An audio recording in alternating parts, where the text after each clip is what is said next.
Когда мой сын сказал в микрофон, что я не подарил на его свадьбу даже цветка, я улыбнулся и молча ушел.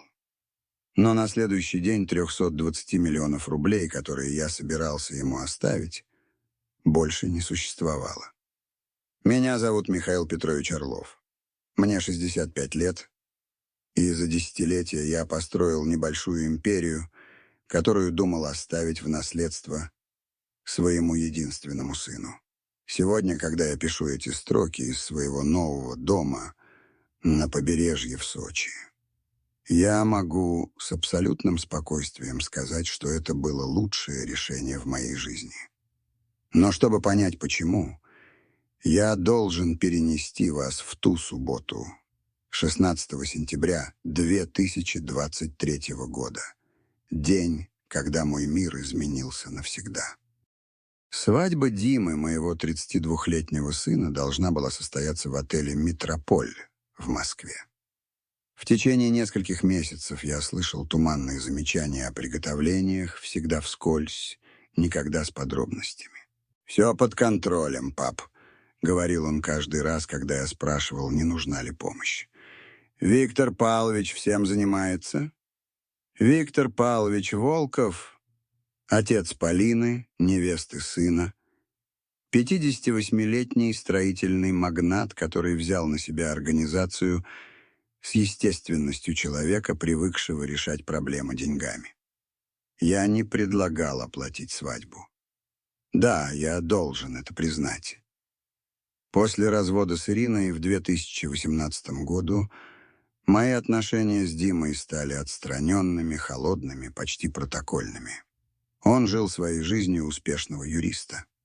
Я управлял своим бизнесом из тени, и мы виделись в редких случаях, обмениваясь ничего не значащими любезностями. Я думал, что свадьба станет возможностью сблизиться, но также считал, что мой вклад придет позже, в частном порядке.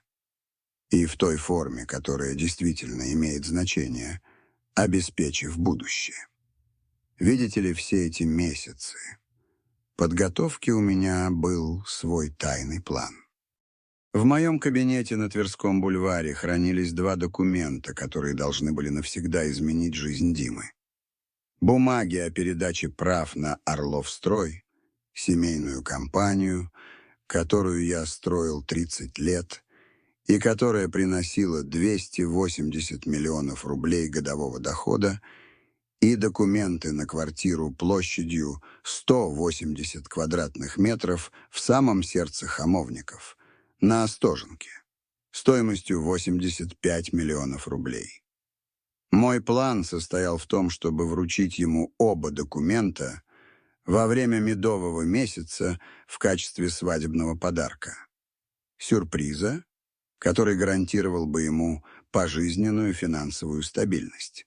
Но есть предыстория, которую я должен объяснить, потому что ничего из того, что произошло дальше, невозможно понять, не зная о годах, предшествовавших той роковой ночи. В последние 5 лет, особенно после развода, я пытался поддерживать близкие отношения с Димой, небольшими, но значимыми способами. Когда в марте 2021 года у меня диагностировали гипертонию, я попросил его сходить со мной на прием к кардиологу. «Пап, я занят важным делом». «Поезжай на такси», — был его ответ.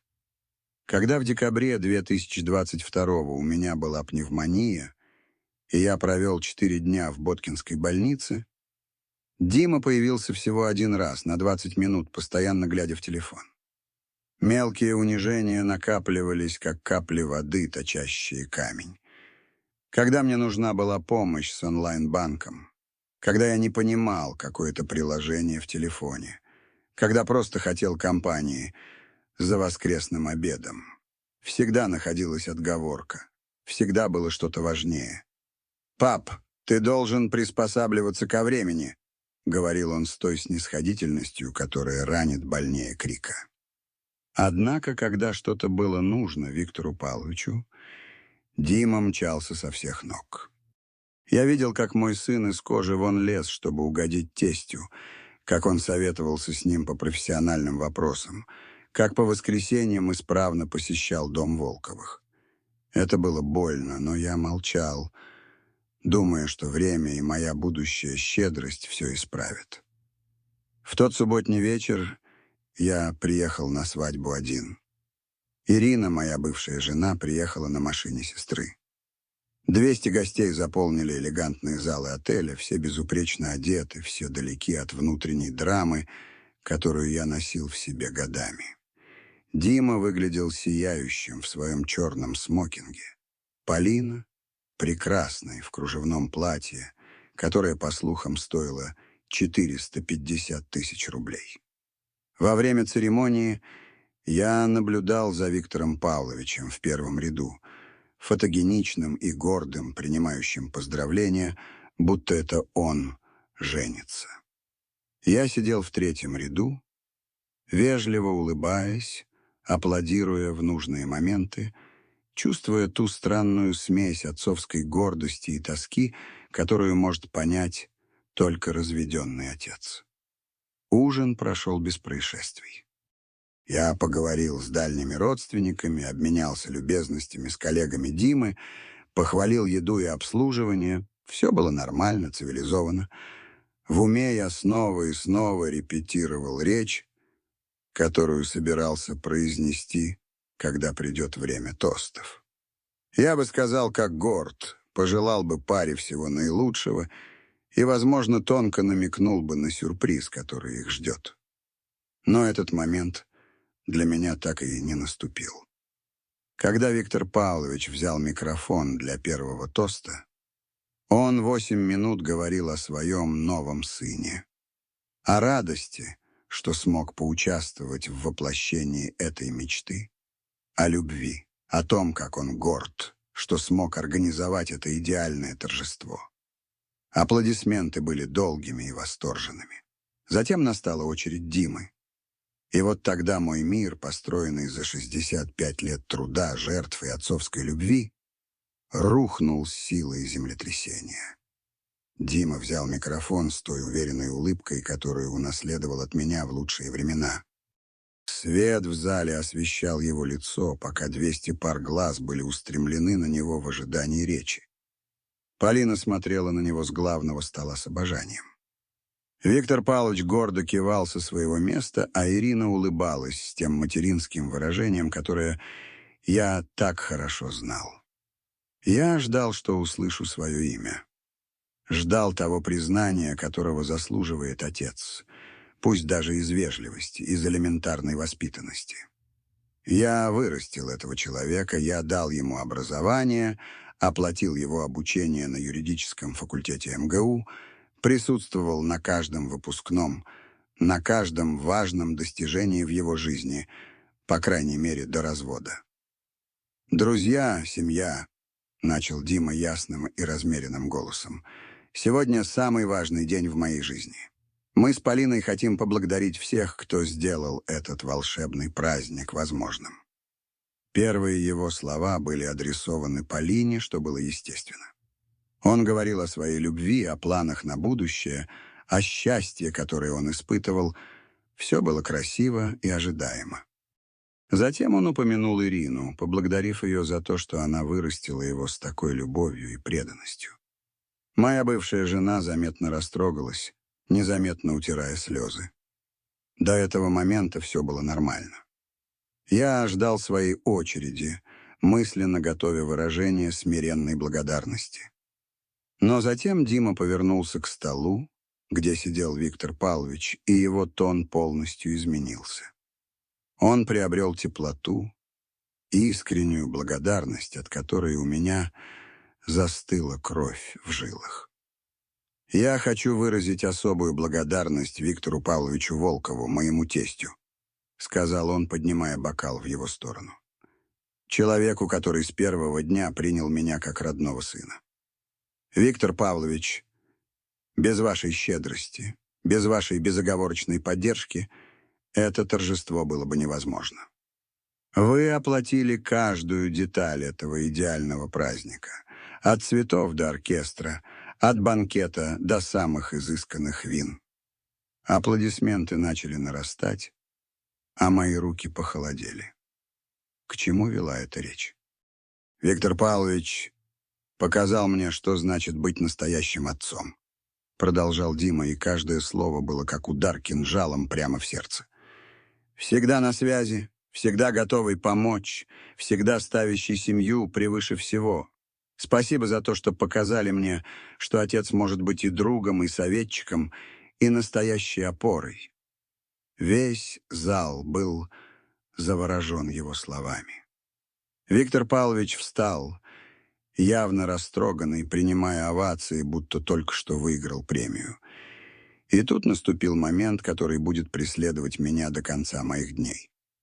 Дима сделал драматическую паузу, улыбнулся с той жестокой иронией, которую только дети могут направить на своих родителей, и сбросил бомбу, которая разрушит наши отношения навсегда. Мой тесть оплатил абсолютно все на этой идеальной свадьбе. Мой отец, он слегка рассмеялся, будто рассказывал забавный анекдот. Мой отец не подарил даже цветка. Тишина, последовавшая за его словами, была оглушительной. 200 человек мгновенно обратили на меня свои взгляды. Одни с жалостью, другие с удивлением. Немногие с тем болезненным любопытством, которое вызывает публичная семейная драма. Я почувствовал себя так, словно получил пощечину на глазах у всей Москвы. Дима продолжал говорить, но я уже не мог его слушать. Его слова превратились в далекий гул, пока мой разум пытался осознать случившееся. Дело было не только в публичном унижении, хотя оно было глубоко ранящим. Дело было в абсолютном презрении, в полном отсутствии уважения ко всему, чем я был как отец. Даже цветка. Неужели он действительно думал, что мой вклад в его жизнь измеряется тем, сколько я потратил на его свадьбу?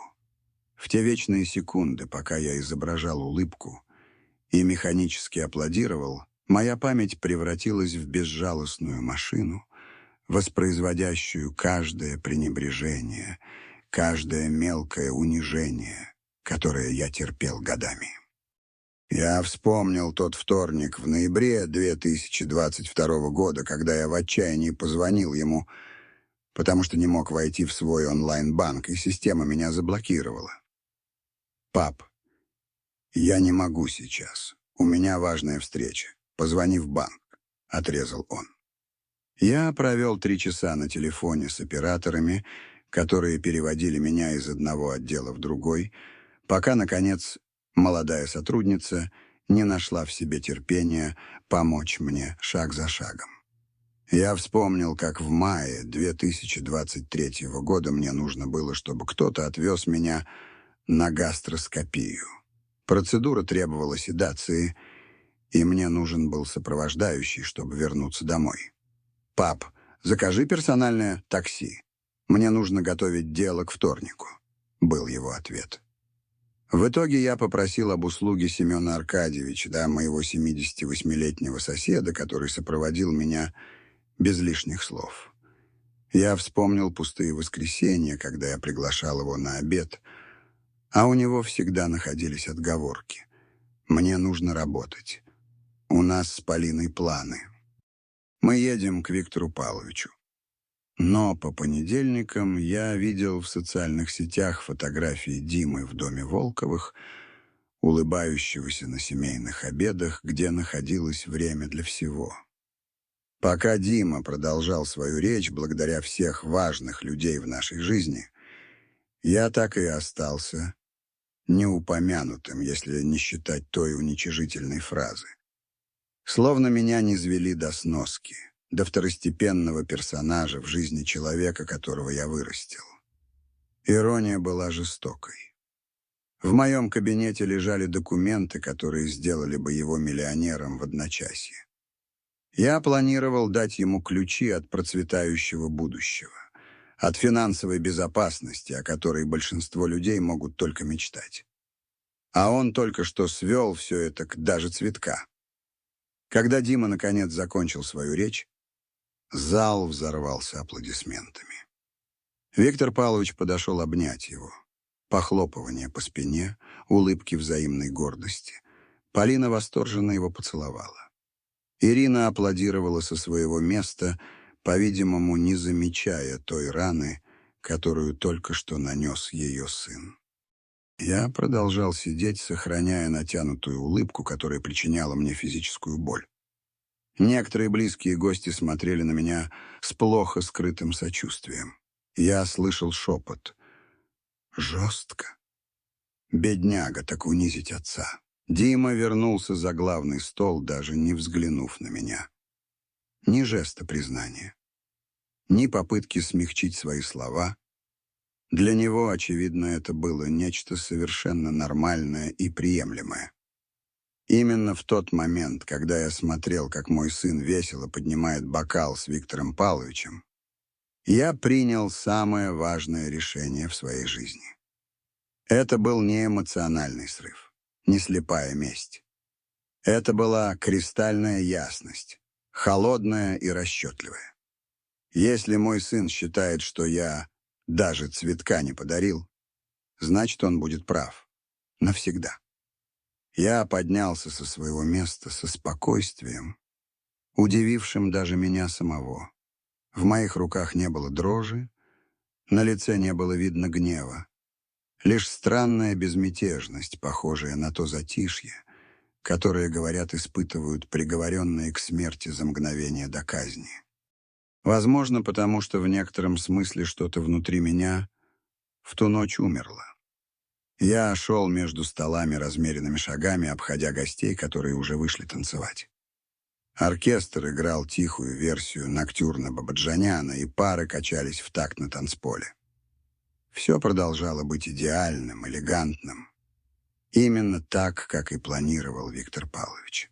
Праздник шел своим чередом, не замечая личного землетрясения, только что сотрясшего мои основы.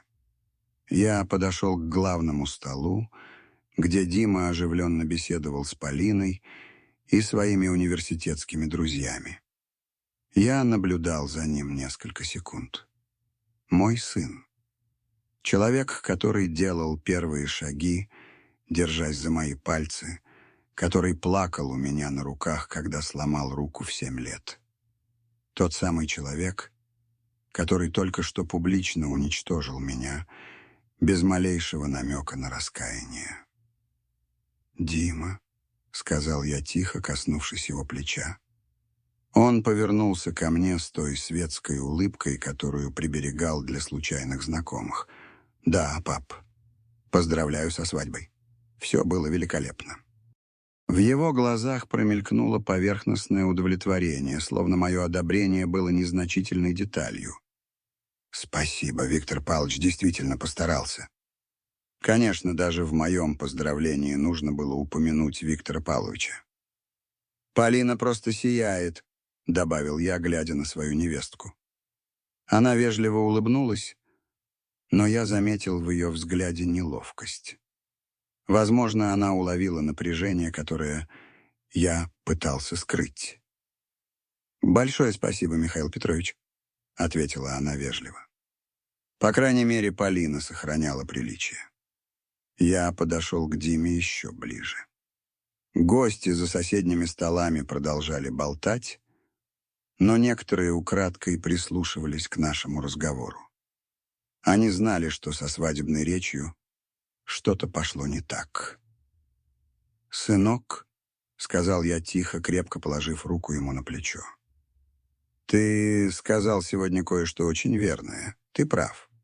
Я не подарил на твою свадьбу даже цветка». Дима посмотрел на меня с некоторым замешательством, словно не понимая, к чему я клоню. «Пап, я не хотел...» «Нет-нет». Мягко прервал я его, сохраняя улыбку, которая стоила мне нечеловеческих усилий. «Ты был абсолютно честен. И знаешь, что мне нравится в честности? То, что она работает в обе стороны». Я обнял его. Долгим отеческим объятием, на которое он ответил механически. Обнимая его, я прошептал ему на ухо: Наслаждайся своим идеальным вечером, Дима. Я услышал именно то, что мне нужно было услышать. Когда я отстранился, я увидел в его глазах вспышку беспокойства. Возможно, он интуитивно почувствовал, что в моих словах было нечто большее, но он был слишком поглощен своим торжеством, чтобы осознать это до конца. «Желаю вам чудесного медового месяца», — добавил я, поцеловав его в лоб, как делал 1000 раз, когда он был ребенком. «Я люблю тебя, сынок». Не дожидаясь ответа, я повернулся к Полине, вежливо поцеловал ее в щеку и пожелал ей всего счастья мира. Она пробормотала что-то о надежде скоро увидеться, пустые слова вежливости, которые, как мы оба знали, ничего не значили. Затем я направился к Ирине, которая сидела за своим столом и болтала с сестрой Катей. Моя бывшая жена встретила меня с той вежливой холодностью, которая стала характерной для нашего общения после развода. «Я уже ухожу, Ира. Церемония была очень красивой». «Так рано?» «Еще только начало», — ответила она с неподдельным удивлением. «У меня завтра рано утром дела», — солгал я с естественностью. «Береги себя». Я поцеловал ее в щеку и попрощался также с Катей, которая посмотрела на меня с некоторым удивлением. Вероятно, она тоже заметила напряжение во время речи Димы. Я вышел из зала, не оглядываясь.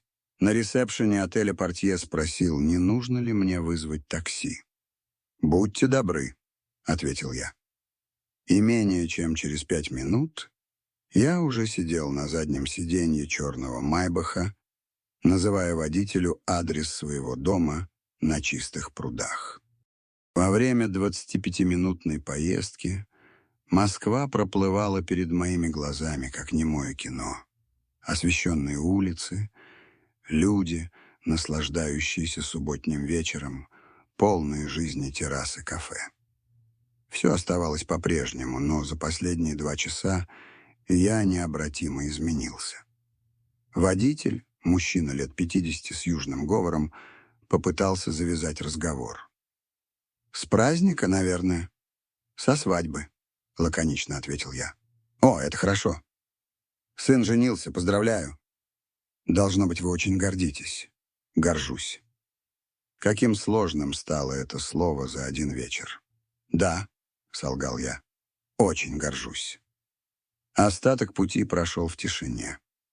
Я смотрел в окно, но на самом деле не видел улиц. Мой разум начал работать механически. Холодно, расчетливо. Словно я активировал внутреннюю программу, дремавшую годами. Инстинкт делового выживания, который помог мне построить свой бизнес с нуля.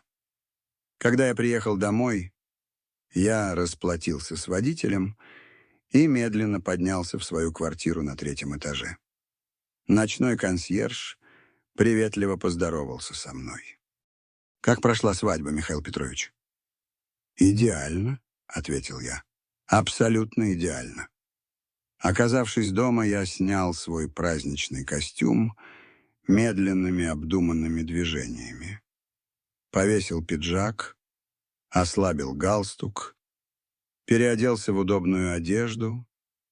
Все с тем же странным спокойствием, которое овладело мной с момента публичного унижения.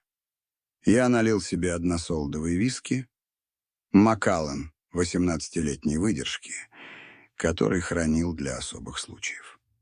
Ирония судьбы.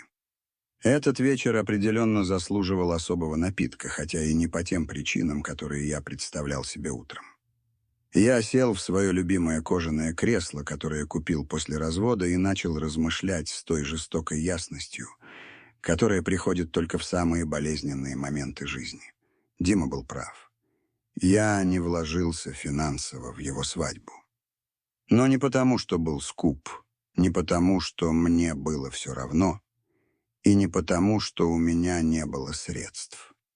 Я не сделал этого, потому что ошибочно полагал, что моя роль как отца выходит за рамки денег.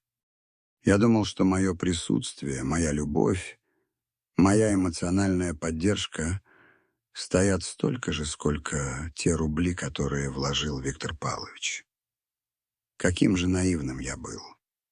В мире Димы, по-видимому, любовь измерялась оплаченными счетами, покрытыми расходами, материальными вложениями. И по этому критерию Виктор Павлович одержал сокрушительную победу. Он был отцом, которого хотел Дима, всегда рядом с кошельком, щедрым на деньги, готовым решить любые финансовые проблемы. Я же был просто биологическим отцом, декоративной фигурой, появляющейся на семейных торжествах для соблюдения социального протокола. Что ж, если таковы правила игры, я приму их полностью.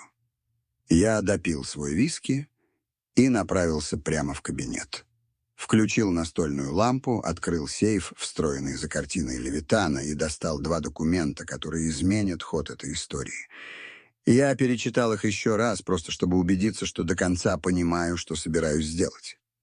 В моих руках было финансовое будущее Димы, 320 миллионов рублей общей стоимости, включая компанию и квартиру. Пришло время доказать ему, что он был прав. Его отец действительно не дарил даже цветка. Документы лежали на моем столе из красного дерева под желтоватым светом лампы. 2 листа бумаги, представлявшие собой десятилетия труда, жертв и тщательного планирования, о котором Дима никогда не догадывался. Я коснулся их кончиками пальцев, словно это были священные реликвии, пока мой разум отправлялся в жестокое путешествие в прошлое. Орловстрой был основан в 1987 году на кредит в 50 тысяч рублей, который я взял в банке, продав машину Ирины. Диме тогда было всего 2 года. Он бегал по дому в своих коротких штанишках, пока я до поздней ночи заполнял бланки за кухонным столом. Ирина готовила мне кофе чашку за чашкой, слепо веря в мое видение будущего, хотя наши сбережения были практически на нуле.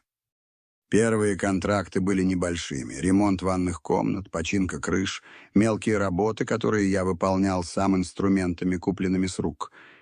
Дима засыпал под звук моего калькулятора, пока я составлял сметы, а по выходным сопровождал меня на стройке в своей синей курточке, спрашивая, для чего нужен каждый инструмент. «Папа, когда я вырасту и смогу тебе помогать?» — спрашивал он с теми любопытными глазками, пока я укладывал плитку или шлифовал стены. «Очень скоро, чемпион», — отвечал я, гладя его по волосам. «Когда-нибудь все это будет твоим». Каким же я был наивным, веря, что эти обещания что-то для него значат. Компания постепенно росла в 90-е годы. Мы получали более крупные контракты, комплексный ремонт офисов, строительство таунхаусов, реставрация исторических зданий. К 2000 году у нас работало уже 15 человек, а годовой оборот превышал 30 миллионов рублей. Дима, которому тогда было 15, хвастался перед одноклассниками. «У моего отца строительная компания, он строит большие дома». В то время он гордился мной, или, по крайней мере, делал вид. Квартиру на Остоженке я приобрел в 2015 году, во время кризиса на рынке недвижимости, когда цены резко упали. Тогда она стоила 48 миллионов рублей, рискованная инвестиция, которую Ирина резко раскритиковала. «Ты с ума сошел, Михаил? Зачем нам 2 квартиры?» — упрекала она. Но у меня уже были планы. Это будет свадебный подарок для Димы, когда он найдет женщину своей жизни. 8 лет я содержал эту недвижимость.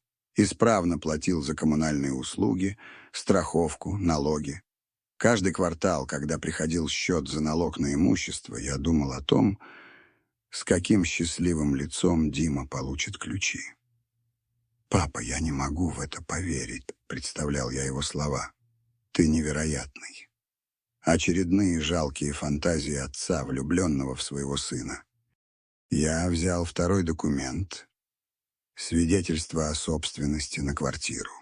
180 квадратных метров, 4 комнаты, 3 ванные, гостиная с видом на храм Христа Спасителя, кухня, оборудованная по последнему слову техники. Я полностью отремонтировал ее в 2020 году, вложив еще 12 миллионов. Благородный паркет, каррарский мрамор в ваннах, канальное кондиционирование, система «Умный дом». Все было продумано для молодой пары, начинающей свою совместную жизнь. Пока я перебирал бумаги, моя память продолжала свою безжалостную работу. Я вспомнил тот эпизод в феврале 2021 года, который стал поворотным моментом в наших отношениях, хотя тогда я этого до конца не понял. Во время встречи с клиентами у меня случилась аритмия. Ничего серьезного, по словам врачей, но нужно было сделать контрольную кардиограмму. Кардиолог настоял, чтобы меня кто-нибудь сопровождал, на случай, если во время обследования возникнут осложнения. Я позвонил Диме из больницы. «Сынок, ты можешь приехать в ЦКБ? Мне нужен сопровождающий для обследования». «Что случилось? Это серьезно?» — спросил он с беспокойством, которое я принял за искреннее. «Не думаю, но врач говорит, что лучше, если кто-то будет со мной». Последовала пауза. Долгая пауза, которая должна была меня насторожить. «Пап, я сейчас на очень сложном судебном заседании, а мама не может поехать. Твоя мама на работе, и к тому же ты знаешь, как она относится к медицинским темам», — объяснил я. Ирина всегда очень переживала из-за любых проблем со здоровьем в семье. «Слушай, пап, вызови такси или попроси кого-нибудь из друзей. Я правда не могу сейчас уехать. Я несколько месяцев добивался этого дела». Он повесил трубку, пообещав позвонить, как только закончит. Он так и не позвонил. В итоге я снова попросил Семена Аркадьевича, моего соседа-пенсионера. 78-летний мужчина был вынужден исполнять роль сына, потому что мой был занят более важными делами. Но по-настоящему больно мне стало, когда 3 дня спустя я увидел фотографию в социальных сетях Полины. Дима улыбался в элегантном ресторане, поднимая бокал шампанского. Подпись гласила: «Отмечаем успех моего любимого юриста». Дата публикации в точности совпадала с днем моей кардиограммы. У него не было важного заседания. У него был праздничный ужин с невестой. Он нагло солгал, чтобы не сопровождать отца на медицинское обследование. Я продолжал читать документы, и все новые болезненные воспоминания всплывали, как демоны из прошлого. День, когда мне понадобилась помощь в настройке нового смартфона, и Дима ответил: «Пап, на Ютубе полно инструкций. Учись как все». День, когда я хотел пригласить его на обед в его день рождения, а он сказал, что у него уже есть планы с семьей Полины. День, когда я пытался объяснить ему проблему с налоговой, и он прервал меня. «Найми налогового консультанта, я этим не занимаюсь». Но самый жестокий контраст я обнаружил случайно в одно из воскресений марта 2023 года. Я пошел в ГУМ купить рубашку и увидел Диму, идущего с пакетами рядом с Виктором Павловичем. Они оживленно смеялись, поднимаясь по эскалатору. У Виктора Павловича был тяжелый пакет из ЦУМа. У Димы еще один, из магазина товаров для дома. Я незаметно пошел за ними, чувствуя себя нелепо, но не в силах побороть любопытство. Я увидел, как они вместе вошли в отдел электроники. Виктор Павлович указывал на телевизор с диагональю 55 дюймов, а Дима с энтузиазмом кивал. Я услышал обрывки их разговора. «Для новой гостиной будет идеально», — говорил Виктор Павлович. «Вы не представляете, как я вам благодарен», — отвечал Дима. Виктор Павлович покупал ему телевизор стоимостью более 100 тысяч рублей, и мой сын обращался с ним с тем уважением и благодарностью, которых я никогда не получал, даже когда подарил ему его первую машину на окончание университета. В тот день я понял, что потерял сына задолго до того, как осознал это. Виктор Павлович занял мое место не только как отцовская фигура, но и как спонсор, как авторитет, как человек, к которому Дима обращался, когда ему что-то было нужно. Я превратился в биологического отца, того, кто появляется на семейных фотографиях для протокола, кто получает двухминутные звонки на день рождения и вежливые визиты на Новый год. Я вернулся в настоящее, в свой тихий кабинет, к документам, лежавшим передо мной. На настенных часах было без 13:03 ночи. Дима и Полина, вероятно, танцевали последние танцы, прощаясь с гостями, принимая финальные поздравления. Виктор Павлович, должно быть, собрал все комплименты. Какой идеальный праздник. Вы все безупречно организовали. Вы замечательный тесть. А я остался в памяти как скряга, который даже цветка не подарил. Отлично. Пришло время, чтобы это представление стало реальностью. Навсегда. Я сложил документы в папку, где они у меня хранились, и положил ее точно в центр стола. Завтра начнется самая важная фаза моего плана. Доказать Диме, что он был абсолютно прав. Его отец действительно ничего не дарил и никогда больше не подарит. Я проснулся в воскресенье, 17 сентября, в 6:30 утра, с такой ясностью ума, какой не испытывал уже много лет.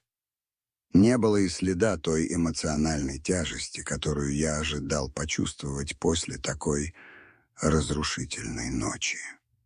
Словно мой мозг за время сна обработал всю информацию и пришел к окончательным выводам. Я сварил себе крепкий кофе, сел на балконе своей квартиры и стал смотреть на Москву в золотистых лучах рассвета. Город медленно просыпался. Какие-то ранние пташки уже бегали в ближайшем парке. Начинали открываться газетные киоски. Движение на дорогах было еще редким. Все как обычно, все предсказуемо. Таким же предсказуемо болезненным, как и мои отношения с Димой на протяжении многих лет. Я достал свой ежедневник и начал составлять подробный список.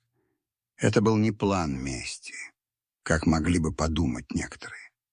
Это был план последовательности. Если Дима считает, что его отец даже цветка не дарит, то его отец и станет именно таким, тем, кто никогда и ничего не дает. Особенно ему.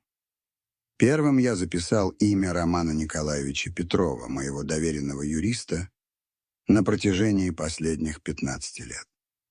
Роман помогал мне с разводом. Он составлял все важные контракты компании, он знал каждую деталь моего состояния. Если кто и мог безупречно исполнить мой план, то это был он. Вторым именем был Кирилл Михайлович Соколов, мой контакт в агентстве недвижимости «Столичная недвижимость». Кирилл продавал элитную недвижимость нескольким моим состоятельным клиентам. У него был опыт сложных сделок и, что более важно, абсолютная конфиденциальность. Квартире на Остоженке понадобится покупатель, который заплатит наличными и быстро закроет сделку. Третье имя я выводил с большим трудом. Федор Константинович Лопатин, президент Юг-Инвест Капитал. Краснодарская инвестиционная группа, которая уже 2 года настойчиво пыталась купить Орловстрой. Федор каждые 6 месяцев делал мне щедрые предложения, которые я вежливо отклонял, потому что у меня были другие планы на компанию. Планы, в которые входил единственный наследник по имени Дима. Эти планы умерли вчерашней ночью в 22 часа 34 минуты, в тот самый момент, когда мой сын произнес те сокрушительные слова. Я пролистал контакты в телефоне, пока не нашел номер Федора.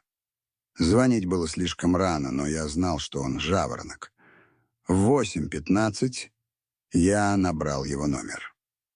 «Михаил Петрович, какой приятный сюрприз!» — ответил он с той энергией, что свойственно южным предпринимателям. «Как вы? Как прошла свадьба сына?» «Идеально, Федор?» «Абсолютно идеально», — ответил я с иронией, которую он не смог уловить.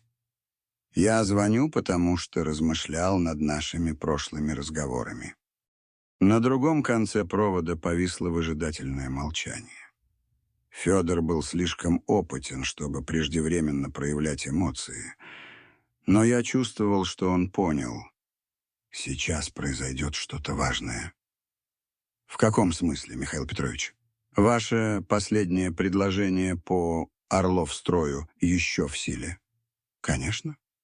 Более того, мы могли бы его улучшить в зависимости от некоторых факторов. Вы серьезно рассматриваете продажу?» «Более чем серьезно». «Когда мы могли бы встретиться, чтобы обсудить детали?» Федор не смог скрыть своего энтузиазма. «Вас устроит завтра? В понедельник?» «Я могу без проблем прилететь в Москву». «Отлично. В моем офисе в 10:00. Буду на месте, Михаил Петрович. Я очень рад, что вы приняли это решение. Для нас это будет отличное приобретение». Я повесил трубку, чувствуя странную смесь освобождения и тоски. Я только что сделал первый шаг к разрушению всего, что строил, думая о Диме. Это было больно, но в то же время очищало, словно промывание инфицированной раны. Второй звонок был Роману Петрову. Его секретарь сообщила, что он на выходных на даче, но может связаться с ним по срочному вопросу. Я сказал, что вопрос срочный. «Михаил Петрович, все в порядке?» «Вы не часто звоните по воскресеньям», — сказал Роман, когда наконец ответил. «Мне нужно встретиться с тобой завтра рано утром. Нужно подготовить несколько важных документов». «Связано с какими-то юридическими проблемами?» «Совсем наоборот. Я собираюсь продать компанию и квартиру на Остоженке. Мне нужно, чтобы ты подготовил все документы». Роман молчал несколько секунд. Он знал мои планы насчет Димы. Знал, как для меня было важно оставить ему солидное наследство. «Михаил Петрович, вы уверены? Это очень серьезное решение. Может, стоит подумать еще несколько дней?» «Я думал об этом всю жизнь, Роман. Назад дороги нет». «Хорошо. Увидимся завтра в 9. Я подготовлю все необходимое». Третий звонок был самым деликатным. Кирилл Соколов, как всегда, ответил на второй гудок.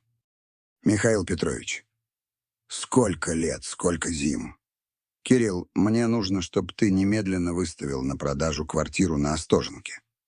Ту самую 180 метров, которую вы отремонтировали 3 года назад?» «Именно ее. Но ведь эта квартира была для вашего сына. Больше нет». У Кирилла было достаточно опыта, чтобы не задавать неудобных вопросов. «Понял. Какую цену вы видите?» «Рыночную, но мне нужен серьезный покупатель, который быстро закроет сделку. Желательно иностранный инвестор, который заплатит наличными». «Без проблем. У меня есть несколько клиентов, которые могут заинтересоваться. Когда я могу сделать фотографии и подготовить досье?» «Завтра после обеда, если возможно». «Отлично. Пришлю специалиста в 16:00. Когда я закончил звонки, было 9:30 утра. Дима и Полина, вероятно, все еще спали после своей свадебной ночи, не подозревая о землетрясении, которое готовилось в их, как они думали, спланированной жизни. Я переоделся в спортивную одежду и пошел гулять в парк Горького. Мне нужно было двигаться, думать, осмыслить то, что я делаю. 2 часа я бродил по дорожкам парка, наблюдая за семьями, наслаждающимися воскресеньем, молодыми парами, гуляющими под руку, отцами, толкающими детские коляски. Все те семейные сцены, которые я представлял себе с Димой, когда стану дедушкой. Планы, которые, как я теперь знал, были абсолютно нереальными. Как я мог быть дедушкой для кого-то, кто считал, что я даже цветка не дарю? Какую роль я бы играл в жизни этих будущих внуков? Роль бедного дедушки, который приходит с дешевыми подарками, пока дедушка Виктор осыпает их дорогими игрушками. Нет, этот фильм я уже видел, и финал мне не понравился. Около полудня, когда я пил кофе на террасе летнего кафе, зазвонил мой телефон. Номер был незнакомый. «Михаил Петрович Орлов». «Да, это я». «Я журналист из отдела светской хроники газеты «Коммерсанта». Мы вчера были на свадьбе вашего сына. Хотим сделать репортаж о торжестве. Могли бы мы задать вам несколько вопросов?» У меня застыла кровь. Журналист был на свадьбе, слышал речь Димы, возможно, заметил мой ранний уход. Какого рода репортаж? Светская хроника о самых элегантных свадьбах Москвы. Торжество было очень красивым. «Мне нечего сказать», — ответил я сухо. «Мы просто хотели узнать ваше мнение о празднике, может, какую-нибудь трогательную историю». Повторяю, у меня нет комментариев. Всего доброго. Я повесил трубку, чувствуя новую волну унижения. Журналист стал свидетелем моей публичной деградации. Вероятно, и другие гости будут обсуждать этот случай в своих кругах. Ты слышал, что случилось на свадьбе у Орловых? Жених унизил своего отца перед всеми. Мое имя станет предметом сплетен в гостиных, примером сыновней неблагодарности, поводом для светской жалости. Нет, этого не будет. Я вернулся домой и заперся в кабинете. Пора было ускорить все процессы. Я снова позвонил Федору Лопатину. «Федор, по поводу нашей завтрашней встречи. Не могли бы вы привести официальное письменное предложение? Я бы хотел закрыть сделку как можно скорее». «Конечно, Михаил Петрович. Есть какая-то особая срочность? Скажем так, мои жизненные приоритеты изменились. Прекрасно вас понимаю. В нашем возрасте время — золото». Он и не догадывался, насколько был прав. В ту ночь, пока Дима и Полина наслаждались своей первой ночью в браке, я закончил планирование систематического уничтожения всех их экономических надежд. Это была поэтическая справедливость. Он публично разрушил мои отцовские мечты. Я в частном порядке разрушу его материальные ожидания. Разница была в том, что у меня была реальная власть, чтобы это сделать.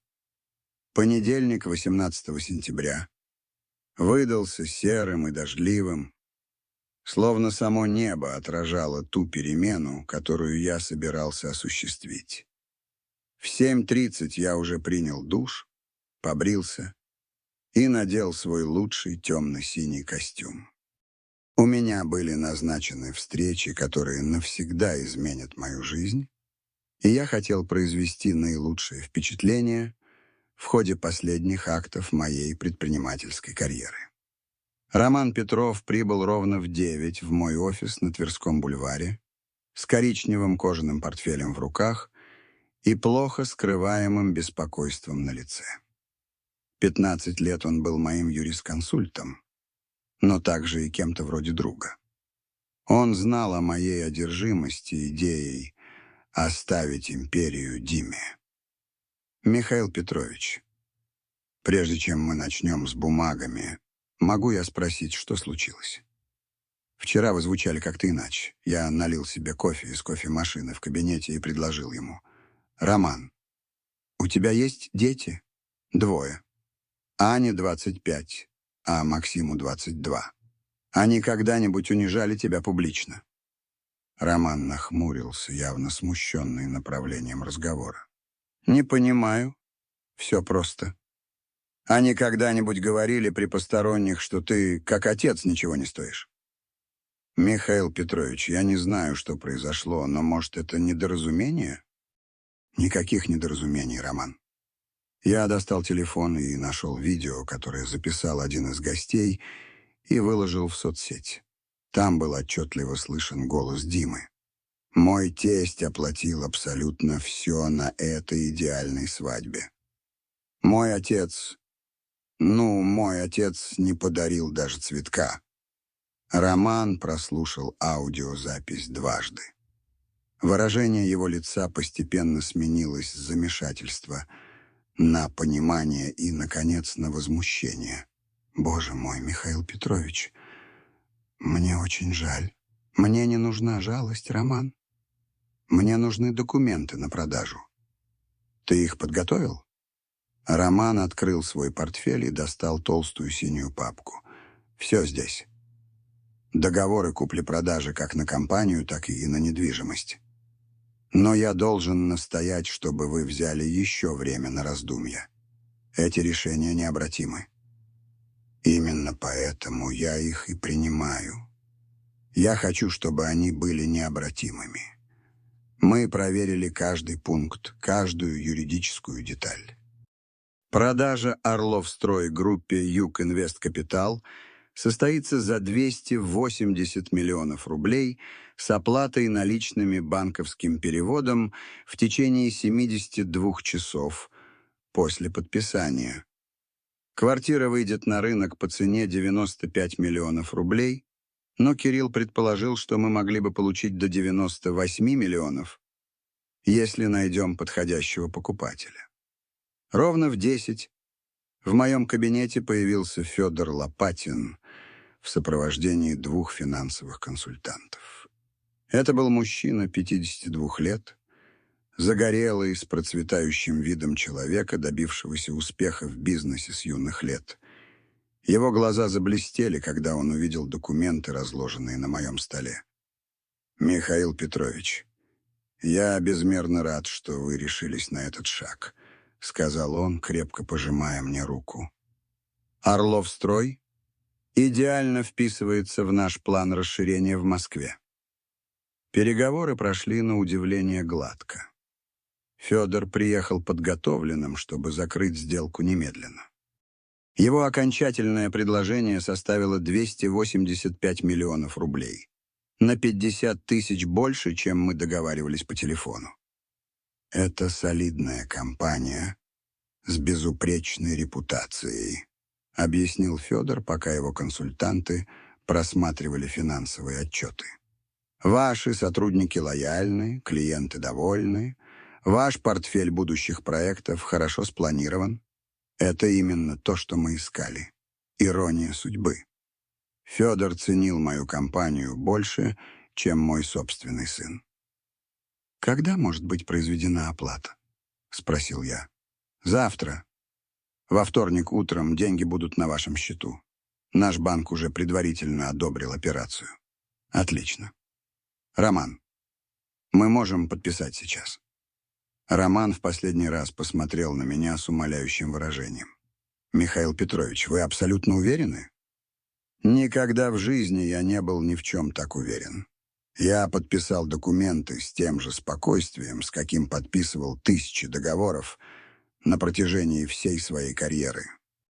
Каждая подпись была освобождением, каждая печать — шагом к новой жизни, которую я решил построить. Федор и его консультанты ушли в 11:30 в эйфории от своего приобретения. Роман остался еще на несколько минут, чтобы упорядочить бумаги и запланировать заключительные формальности. «Что вы собираетесь делать со всеми этими деньгами?» — спросил он, закрывая портфель. «Жить. Впервые за много лет. Просто жить». В 12 приехал Кирилл Соколов с профессиональным фотографом и архитектором-оценщиком. Они обошли каждый уголок квартиры на Остоженке, делая снимки со всех возможных ракурсов. «Это исключительный объект», — прокомментировал архитектор, измеряя террасу. «Расположение непревзойденное, ремонт безупречный, материалы класса люкс. У нас не будет проблем с быстрой продажей». Кирилл также привез несколько предварительных предложений.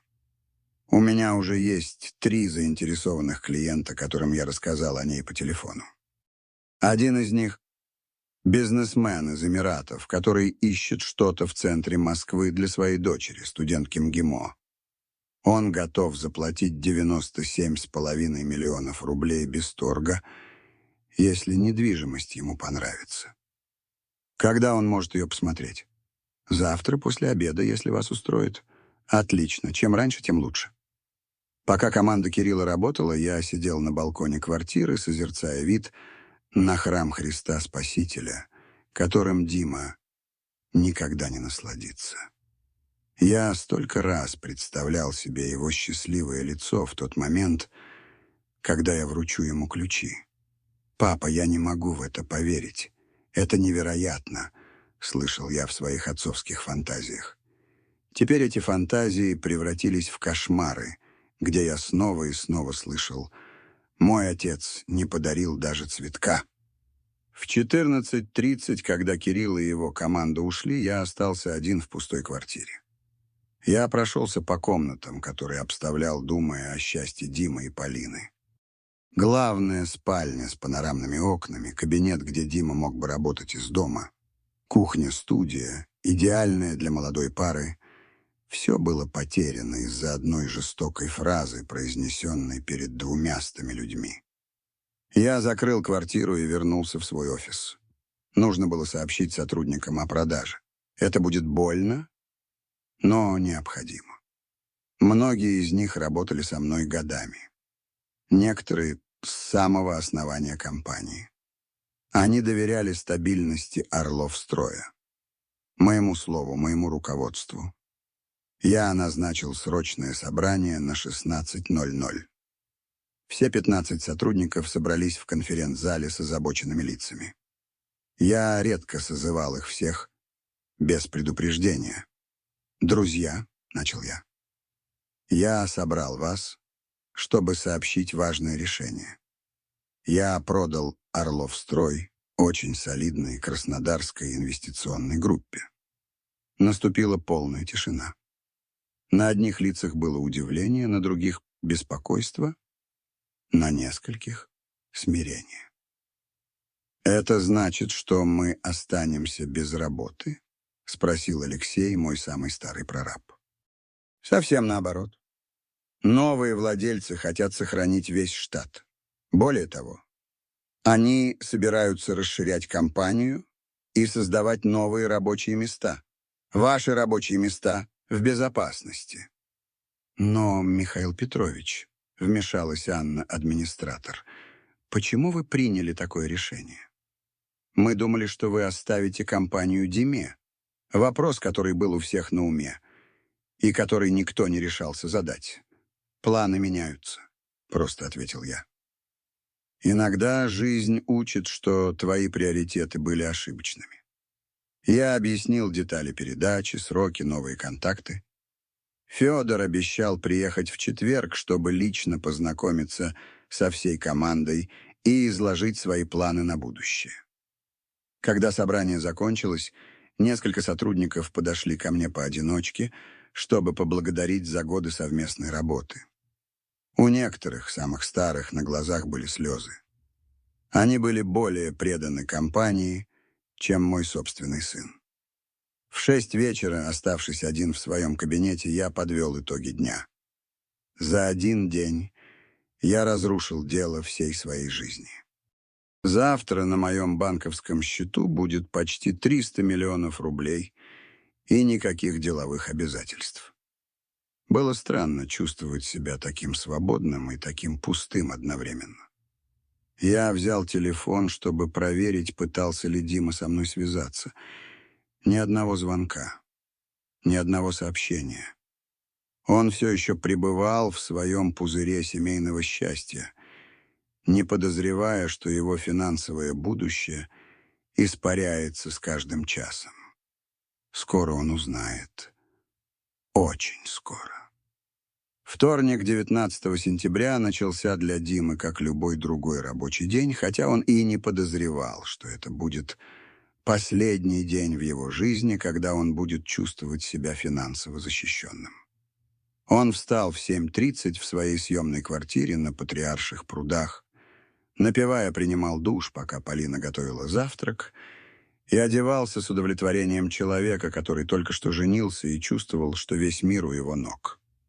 По дороге в офис Орловстроя на Тверской Дима просматривал в телефоне фотографии со свадьбы, которые гости выкладывали в соцсети. Он улыбался, видя себя на каждом снимке. Элегантный, в своем смокинге, сияющий рядом с Полиной, в окружении семьи и друзей. Праздник был идеальным. Именно таким, как и обещал Виктор Павлович. Он приехал в офис в 9:15, радушно поздоровался с Анной на ресепшене и направился в свой кабинет на 2-м этаже.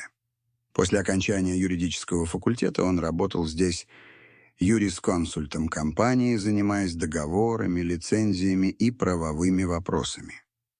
Это не было его страстью. Но зарплата была щедрой, и он знал, что однажды все это станет его.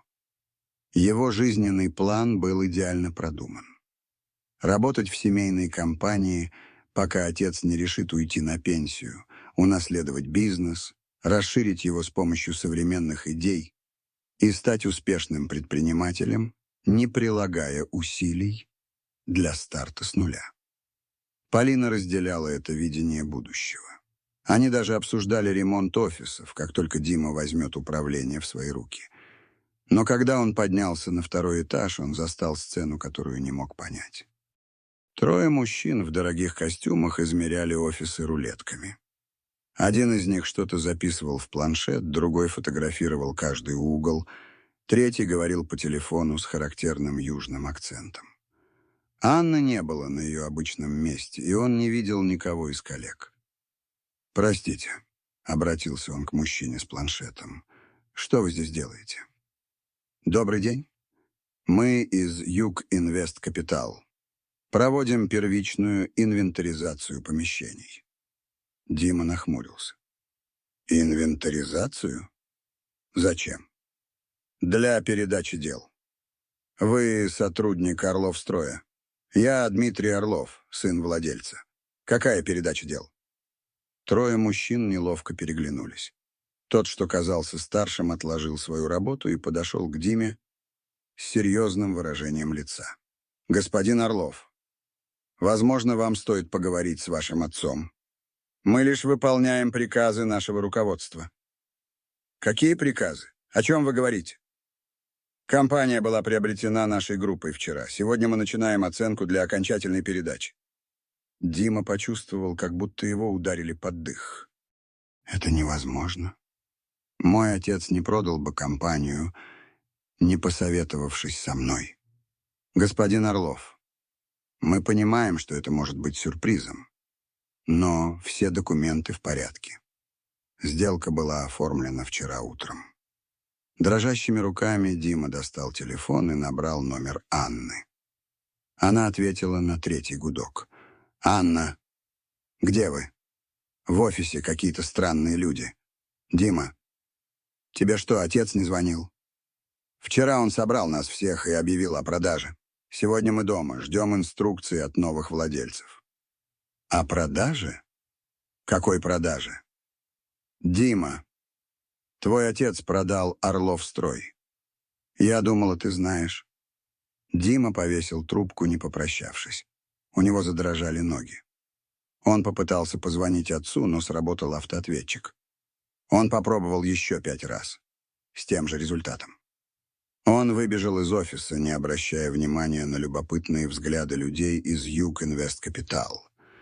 В такси по дороге домой он пытался осознать происходящее. Его отец не мог продать компанию. Это было невозможно. Всю свою жизнь он слышал: «Когда-нибудь это все будет твоим, сынок». Это было основой всех его планов на будущее. Он вбежал в квартиру, задыхаясь. Полина была на кухне, готовила что-то на обед. Все еще в спокойствии новобрачной, планирующей свою новую жизнь. «Милый, что ты здесь делаешь так рано? У тебя же были встречи все утро». «Полина, Мне нужно, чтобы ты поехала со мной. Куда? Что случилось? Ты очень бледный. В квартиру на Остоженке. Прямо сейчас. Полина не понимала срочности, но обулась и надела куртку, не задавая больше вопросов. По дороге в такси Дима пытался объяснить ей то, что узнал, хотя и сам до конца не понимал. «Твой отец бы так не поступил», — говорила Полина, пытаясь его успокоить. «Наверняка это недоразумение. Может, он ведет переговоры о каком-то партнерстве или что-то в этом роде».